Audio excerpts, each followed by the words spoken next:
Pathanamthitta mini civil station കെട്ടിടത്തിലാണ് ഞാനിപ്പോൾ നിൽക്കുന്നത്. 4 പതിറ്റാണ്ട് പഴക്കമുള്ള കെട്ടിടമാണിത്. ഇപ്പോൾ ഇത് ഉപയോഗയോഗ്യമല്ല എന്നാണ് പരിശോധനയിൽ കണ്ടെത്തിയിരിക്കുന്നത്. ഈ ഭാഗം തന്നെ നമുക്ക് നോക്കാം. ഇവിടെ കമ്പികളെല്ലാം തെളിഞ്ഞ അവസ്ഥയിലാണ്. ഈ കെട്ടിടത്തിൻ്റെ ഓരോ ഭാഗങ്ങളിലും ഇതേ അവസ്ഥയാണ്. ഇവിടെ കോടതി സമുച്ചയമുണ്ട്, ഒപ്പം കൃഷി ഓഫീസുണ്ട്, സബ് ട്രഷറി ഉണ്ട്. അങ്ങനെ 24 സ്ഥാപനങ്ങളാണ് ഇവിടെ പ്രവർത്തിക്കുന്നത്. ഇത് കോടതി സമുച്ചയത്തിൻ്റെ താഴത്തെ നിലയിലെ ഭാഗമാണ്. കണ്ടില്ലേ എത്ര അപകടകരമായിട്ടുള്ള രീതിയിലാണ് സിമെൻറ്റും എല്ലാം ഇളകിയിരിക്കുന്നത്. കമ്പിയെല്ലാം ഇങ്ങനെ നല്ലതുപോലെ തെളിഞ്ഞ് കാണാവുന്ന ഒരവസ്ഥയിൽ കൂടിയാണ് ഇത്. ഈ ഭാഗത്ത് മാത്രമല്ല, ഈ കാണുന്ന എല്ലാ ഭാഗങ്ങളിലും ഇത്തരത്തിൽ അപകടകരമായിട്ടുള്ള രീതിയിൽ തന്നെയാണ് നിൽക്കുന്നത്. ഇതുവഴിയാണ് ജീവനക്കാരൊക്കെ നടന്നു പോകുന്നത്. ഒരു പക്ഷേ അറിയാതെയൊക്കെ ഈ ഭാഗത്തൊക്കെ നിൽക്കുകയാണെങ്കിൽ ഒരു പക്ഷേ ഈ കോൺക്രീറ്റ് പാളിയൊക്കെ ഇടിഞ്ഞു വീഴാനുള്ള സാധ്യതയുണ്ട്. ഇത് കോടതിയുടെ ഒരു ഭാഗമാണ്. ഇപ്പോൾ UDF സർക്കാർ വന്നതിന് ശേഷം ബജറ്റ് അവതരിപ്പിച്ചിരുന്നു. എത്ര തുകയാണ് ഇതിനു വേണ്ടി വകയിരുത്തിയിരിക്കുന്നത്? കേരളത്തിലെ ബഡ്ജറ്റിൽ 12 കോടി രൂപ ഇപ്പോൾ അനുവദിപ്പിച്ചിട്ടുണ്ട്. അത് നമ്മുടെ MLA ശ്രീ അബിൻ വർക്കിയും മുഖ്യമന്ത്രി ശ്രീ VD സതീശനും മുൻകൈ എടുത്ത് ആ ബഡ്ജറ്റ് അവതരിപ്പിച്ചാൽ ജനങ്ങൾക്ക് ആ സന്തോഷമുണ്ട്. 1984 പണി തുടങ്ങിയ ഒരു ബിൽഡിങ്ങാണിത്.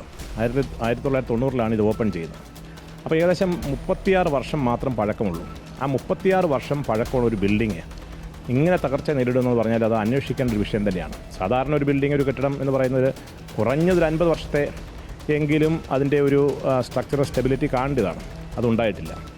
പക്ഷേ ഇപ്പോൾ ഉള്ള പ്രശ്നം എന്താണെന്ന് വെച്ച് കഴിഞ്ഞാൽ ഇവിടെ പ്രവർത്തിച്ചുകൊണ്ടിരിക്കുന്ന സ്ഥാപനങ്ങൾ, ഇപ്പോൾ കോടതി സമുച്ചയങ്ങളുണ്ട്, അതോടൊപ്പം തന്നെ താലൂക്ക് ഓഫീസുണ്ട്, കൃഷി ഓഫീസുണ്ട്, അങ്ങനെ പല ഓഫീസുകളും ഇവിടെ പ്രവർത്തിക്കുന്നുണ്ട്. ഇതെല്ലാം മാറ്റേണ്ടതായിട്ട് വരും. അത് മാറ്റണമെങ്കിൽ പത്തനംതിട്ടയിൽ അതിനൊക്കെ കെട്ടിടങ്ങളില്ല എന്നുള്ളതാണ് ഇപ്പോൾ ഒരു പ്രധാനപ്പെട്ട പ്രശ്നം.